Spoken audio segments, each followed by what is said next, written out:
Behind the laugh track of this forgotten sitcom lurked mob connections, a catastrophic power shuffle, and a wedding mix-up that destroyed a famous friendship.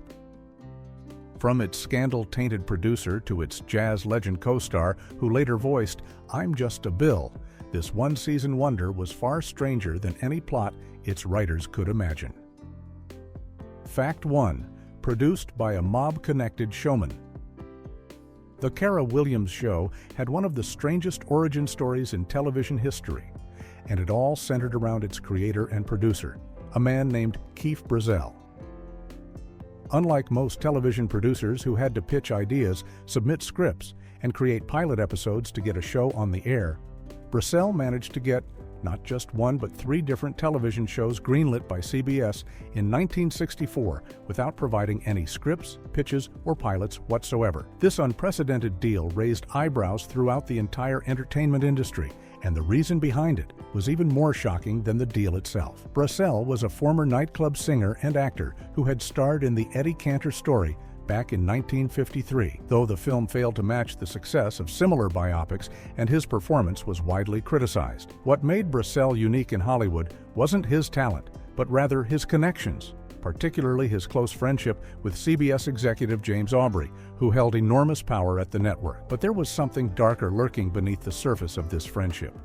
Brazzell was rumored to have deep connections to organized crime, and unlike most people who would deny such associations, he actually bragged about his mob ties openly. The situation became so suspicious that CBS shareholders filed a lawsuit against both Aubrey and Brazzell over what they called insider chicanery. There were persistent rumors that Aubrey had no choice but to grant Brazzell these television deals because the mafia had made him an offer he couldn't refuse. Under Brazzell's production company banner called Richelieu Productions, 3 shows premiered during the 1964 to 1965 season: The Cara Show, The Reporter, and The Baileys of Balboa. All 3 shows failed miserably in the ratings and were canceled after just 1 season, leading directly to Aubrey's removal as CBS president and marking one of the most scandalous episodes in television history. Fact 2. Born from a CBS shareholder lawsuit. The circumstances surrounding the Cara Show were so unusual and questionable that they actually triggered a major legal battle within CBS itself. The network's own shareholders became so concerned about the deal between Keith Brazzell and CBS executive James Aubrey that they filed an official lawsuit against both men, accusing them of what the legal documents called insider chicanery. This wasn't just office gossip or industry rumors, but rather a formal legal complaint that exposed how deeply irregular the entire arrangement had been from the very beginning. What made shareholders suspicious enough to take legal action was the complete absence of normal television industry procedures in how Brazzell's shows got approved. In the standard process that every other producer had to follow, someone with an idea for a television show would first develop a detailed pitch explaining the concept, characters, and why audiences would want to watch it. If network executives liked the pitch, they would then ask for scripts to see how the show would actually work on screen. If the scripts impressed them, the network would invest money in creating a pilot episode, which was essentially a test version of the first episode that helped executives decide whether to order a full season. This careful step-by-step process protected networks from wasting money on bad ideas and gave executives multiple opportunities to evaluate whether a show had real potential before committing to it. Brazzell, however, bypassed every single one of these standard steps through his relationship with Aubrey. He received commitments for 3 complete television series without submitting any pitches, without writing any scripts, and without producing any pilot episodes. The lawsuit alleged that this arrangement violated the trust shareholders had placed in CBS executives to make sound business decisions, and the subsequent failure of all 3 shows seemed to prove that the normal vetting process existed for very good reasons. Fact 3. The producer's nightclub mysteriously burned down. 3 years before the Cara Show even premiered, Keith Brazzell was already at the center of a highly suspicious incident that seemed to confirm many of the darker rumors swirling around him. In July of 1961, a nightclub in Edison Township, New Jersey, in which Brassell had a financial interest, burned to the ground under circumstances that fire investigators immediately recognized as extremely questionable. When firefighters and arson investigators arrived at the scene to examine the remains of the building, they discovered evidence that made it clear this was no ordinary accidental fire. The investigators found 6 empty gasoline cans scattered around the burned structure, which by itself would have been enough to raise serious red flags about potential arson. However, what made the discovery even more damning was that the caps and spouts from these gasoline cans were not found attached to the cans themselves, but were instead discovered together in a separate paper bag at the scene. This particular detail suggested that someone had carefully removed these pieces before distributing the gasoline throughout the building, which is a common technique used by arsonists to ensure the fuel spreads quickly and ignites easily.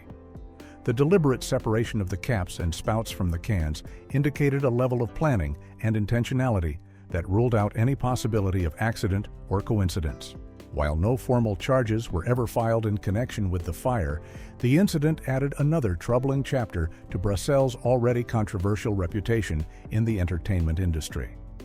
The nightclub fire occurred during the same period when Brassell was cultivating his relationship with CBS executive James Aubrey and openly boasting about his connections to organized crime figures. Insurance fraud through arson was a well-known method used by struggling businesses and individuals with mob connections during this era, and the evidence at the scene pointed strongly toward intentional destruction of the property. Fact 4. Star was Drew Barrymore's troubled step-grandmother. Long before she became the star of her own sitcom, Cara Williams had a connection to one of Hollywood's most famous acting dynasties through a marriage that was as troubled as it was brief.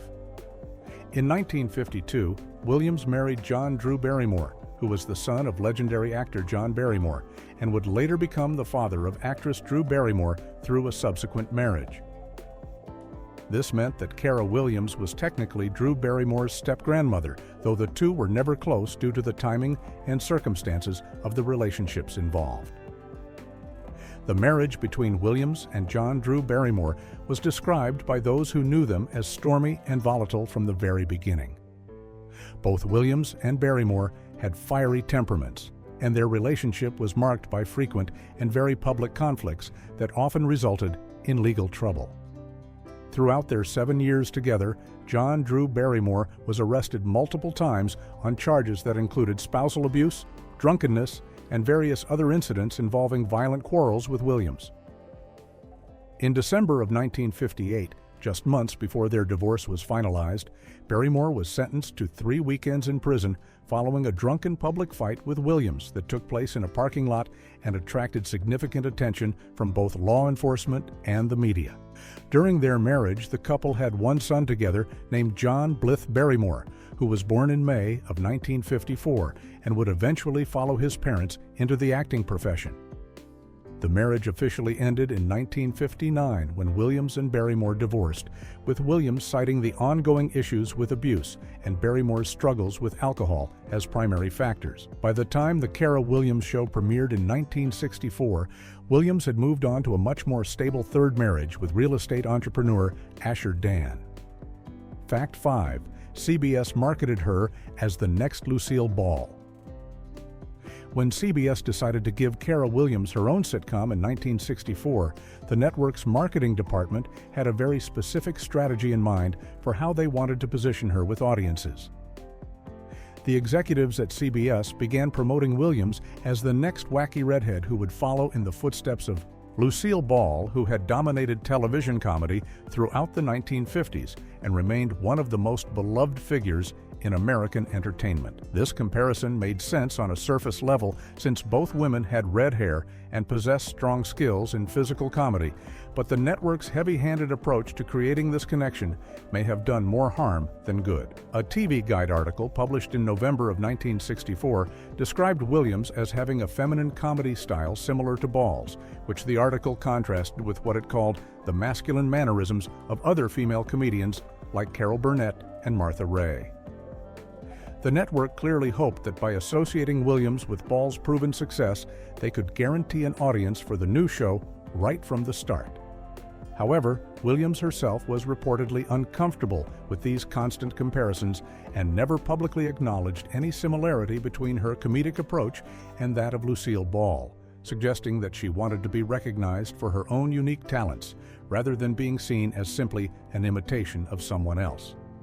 This marketing strategy put Williams in a difficult position because it set up impossible expectations for audiences who came to the show hoping to see another I Love Lucy. The comparison also may have created tension given that Williams had been friends with Ball at one point, and being constantly positioned as Ball's replacement or successor could have felt disrespectful to both women. Williams had already proven her comedic abilities on Pete and Gladys and had even earned an Emmy nomination for that role, making the constant Ball comparisons seem unnecessary. Fact 6. A wedding date. Mix-up destroyed a famous friendship. Despite all the professional comparisons between them, Cara Williams and Lucille Ball had actually developed a genuine friendship at one point in their lives, with Ball reportedly admiring Williams for having what she called the greatest comedy timing in the business. The friendship seemed solid enough that when Ball's daughter Lucy Arnaz was getting married, Williams received a personal invitation to attend the wedding ceremony. However, what should have been a joyful celebration turned into a social disaster that would permanently end the relationship between the two comedic actresses over something as simple as a calendar confusion. Williams somehow got the date of the wedding mixed up in her mind and believed that the ceremony was taking place one day later than it actually was scheduled. On the actual day of Lucy Arnaz's wedding, while Lucille Ball and the rest of the invited guests were gathered to witness the ceremony, Williams was at home playing cards, completely unaware that she was missing the event. When Williams realized her mistake and tried to explain to Ball that she had simply gotten confused about the date, Ball refused to accept the explanation and apparently believed that Williams had deliberately snubbed the invitation. In a later interview with the Midnight Palace, Williams reflected on the incident and expressed her continued frustration over how it had destroyed their friendship.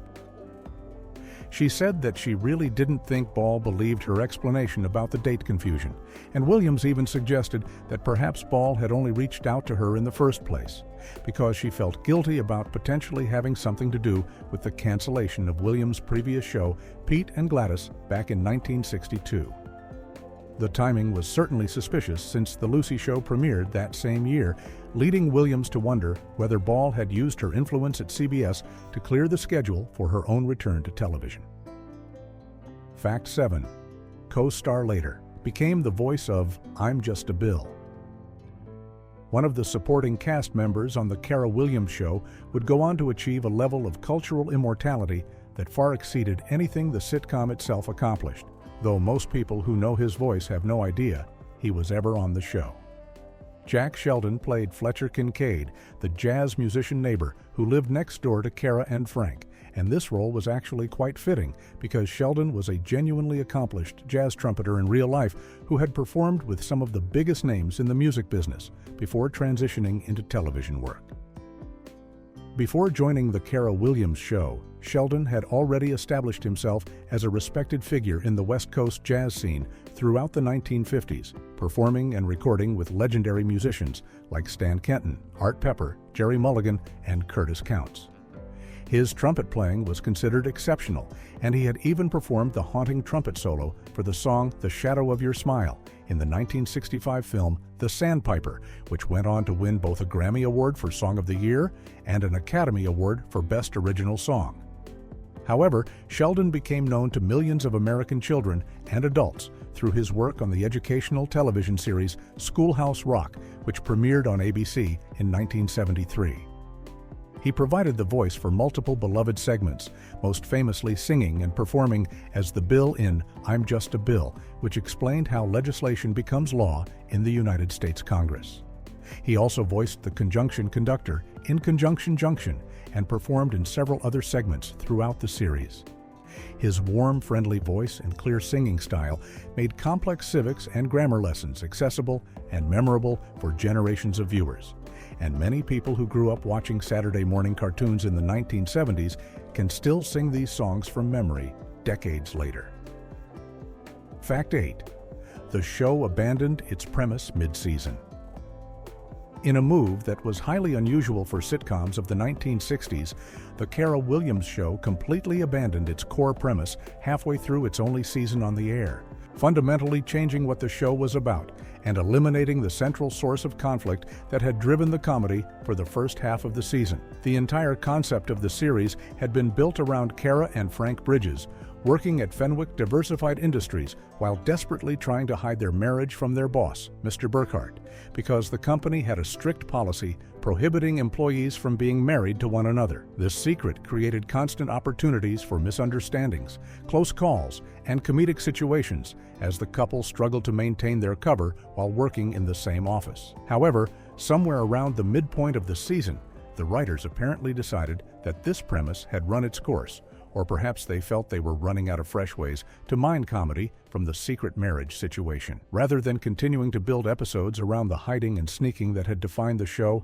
up to that point, the characters and storylines shifted dramatically when Cara finally revealed the truth to Mr. Burkhart. In this pivotal episode, Cara convinced her boss that married couples were actually keeping Fenwick Diversified Industries in business and contributing to the company's success, rather than being a problem that needed to be prevented through strict anti-marriage policies. Burkhart was persuaded by Cara's argument and decided to allow both her and Frank to keep their jobs despite being married to each other, which meant that the show's entire premise simply evaporated. The remaining episodes of the season had to find new sources of comedy without the secret marriage hook, essentially transforming the show into a more conventional workplace sitcom where the main characters just happened to be married. Fact 9. It was ahead of its time. While The Cara Williams Show may have failed to find an audience during its brief run in 1964 and 1965, the show actually deserves recognition for presenting a surprisingly progressive and modern portrayal of marriage that was quite unusual for television at that time. The central couple on the show, Cara and Frank Bridges, were both previously divorced individuals who had met at work, fallen in love, and gotten married. And they were depicted as a childless two-income household where both partners had professional careers that mattered to them. This type of relationship structure was rarely shown on American television during the mid-1960s, when most sitcoms still focused on traditional families with a working husband, a stay-at-home wife, and children. The fact that both Cara and Frank had been divorced before meeting each other was particularly notable for 1964, when divorce still carried a significant social stigma and was rarely discussed openly on television shows aimed at mainstream family audiences. Most sitcoms of this era either featured couples in their first marriages or avoided mentioning previous relationships altogether, making the show's frank acknowledgement that both characters had failed marriages in their past quite bold for the time period. Additionally, the show treated Cara's career as a file clerk at Fenwick Diversified Industries as genuinely important to her identity and sense of purpose, rather than just portraying it as something she did to pass time until she could become a full-time homemaker. The premise also explored workplace dynamics between married couples and the potential complications that could arise when romantic relationships existed within professional settings, which was a topic that most sitcoms avoided completely. By focusing on a modern, career-oriented couple without children who were navigating both professional and personal challenges together, The Cara Williams Show was inadvertently creating a template that many successful sitcoms would follow decades later. Fact 10. Oscar nominee playing a file clerk. What made Cara Williams' casting in a lightweight sitcom even more remarkable was the fact that she had reached the absolute pinnacle of recognition in dramatic film acting just a few years earlier. In 1958, Williams had been nominated for an Academy Award for Best Supporting Actress for her powerful and moving performance in The Defiant Ones, a groundbreaking drama directed by Stanley Kramer that starred Tony Curtis and Sidney Poitier as escaped convicts who are chained together. The film itself was nominated for Best Picture and was considered one of the most important and socially conscious films of its era, tackling issues of racial prejudice and forcing audiences to confront uncomfortable truths about segregation and discrimination in America. Williams played the role of a lonely widowed mother in the film, and despite only working on the production for about 2 weeks and earning very little money for her contribution, her performance was so memorable and affecting that it caught the attention of Academy voters. In an interview years later, Williams admitted that she was genuinely shocked when she received the Oscar nomination because she felt like she had just walked through the movie without putting in much effort, even confessing that she had barely studied her lines and had practically learned them on set, rather than preparing in advance. Her co-star Tony Curtis praised Williams effusively in TV Guide, calling her a complete original and saying there was nobody else like her in Hollywood. The transition from Oscar-nominated dramatic actress to sitcom star playing a scatterbrained file clerk represented a significant shift in Williams's career trajectory. And while television work was certainly lucrative and could provide steady employment that film roles often could not, the move suggested that her momentum in serious dramatic roles had stalled after the defiant ones failed to lead to more prestigious film opportunities. Fact 11. The show got a proper series. Finale. In an era when most television shows simply disappeared from the airwaves without any resolution or closure for their storylines, the Cara Williams show did something that was extremely rare and thoughtful for viewers who had invested their time in following the characters throughout the season. The show actually received a proper series finale that wrapped up the central plotline and gave the characters a definitive happy ending, making it one of only a small handful of programs from this period that bothered to provide audiences with narrative closure when cancellation became inevitable. During the 1960s, the standard practice for canceled television shows was to simply stop airing new episodes without any acknowledgement that the series had ended, leaving viewers confused about whether their favorite programs would return and often abandoning storylines in the middle of ongoing conflicts or mysteries. The final episode of the Cara Williams Show, however, was specifically written to resolve the show's premise in a satisfying way. In this concluding episode, the secret marriage between Cara and Frank was finally exposed to the head of the company, and Frank was initially about to be fired as a result of violating the company's strict anti-marriage policy. However, in a last-minute reversal, the head of the company decided to rescind the rule that forbade employees from being married to each other, allowing both Cara and Frank to keep their jobs and live happily ever after as an openly married couple. This kind of thoughtful conclusion was so unusual for the time that the Cara Williams Show was specifically noted as being one of the very few series before The Fugitive, which aired from 1963 to 1967, to provide viewers with an actual ending rather than just fading away into television history without resolution. Fact 12. Canceled due to an unfavorable network power shuffle. The cancellation of the Cara Williams Show after just one season had less to do with the quality of the program itself and much more to do with the political fallout and corporate chaos that was happening behind the scenes at CBS during this turbulent period in the network's history.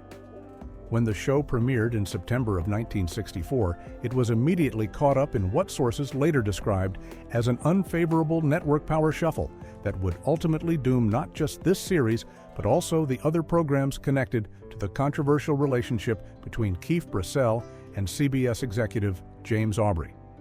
All three of the shows that Brassell had produced under his Richelieu Productions banner during the 1964 to 1965 season, which included The Cara Williams Show, The Reporter, and The Baileys of Balboa, performed poorly in the ratings and failed to attract the audiences that CBS had hoped for when greenlighting these programs.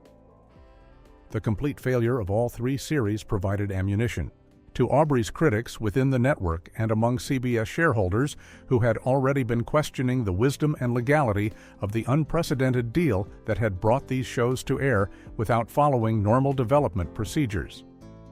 The poor performance of the Brassell shows became impossible to ignore or defend, and the mounting pressure from the Shareholder lawsuit, combined with the ratings failures, led directly to Aubrey being removed from his position as CBS president.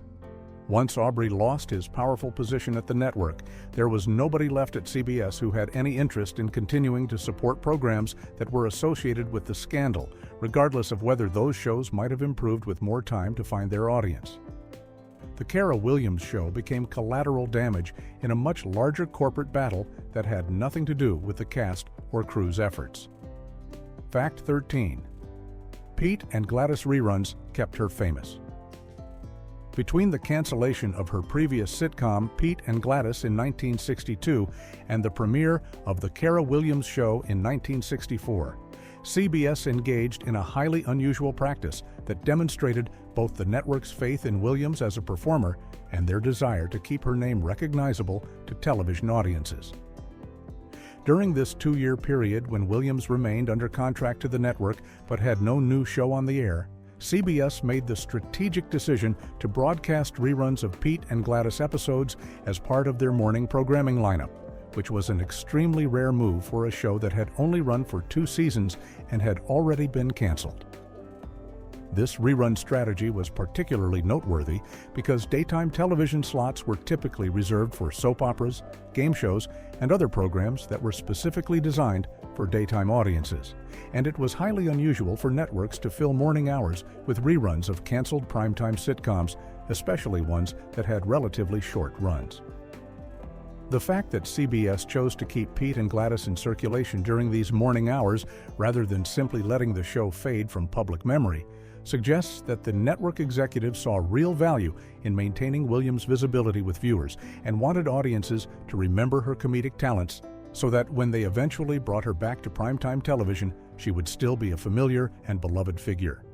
This decision also indicated that CBS recognized Williams had developed a loyal following during her time on Pete and Gladys, where she had earned an Emmy nomination for Best Lead Actress in a Comedy for her portrayal of Gladys Porter opposite Harry Morgan. By keeping those episodes in regular rotation throughout the day, the network ensured that Williams would still be fresh in viewers' minds when The Cara Williams Show finally premiered 2 years later. Fact 14. Star became a champion poker player. After The Cara Williams Show ended and her subsequent television and film appearances became increasingly infrequent throughout the 1970s, Williams made the decision to officially retire from acting by the time the 1980s arrived. However, retirement from the entertainment industry did not mean Williams simply faded into quiet obscurity or spent her remaining years living off her past success without pursuing new challenges and interests. Instead, she demonstrated a remarkable ability to reinvent herself and build entirely new careers that had nothing to do with performing in front of cameras or audiences. Williams launched a successful business as an interior designer, using her aesthetic sensibilities and creative eye to help clients decorate and furnish their homes in Los Angeles, where she continued to reside with her third husband, Asher Dan, who was a real estate entrepreneur. The combination of Williams's design work and her husband's real estate expertise apparently created a powerful professional partnership that allowed them both to thrive in the competitive Los Angeles market. However, it was Williams's other post-acting pursuit that truly surprised people who had known her during her Hollywood years. Williams became known as a champion poker player who displayed strong business acumen and strategic thinking at the card table, earning recognition and respect in poker circles that were often dominated by men.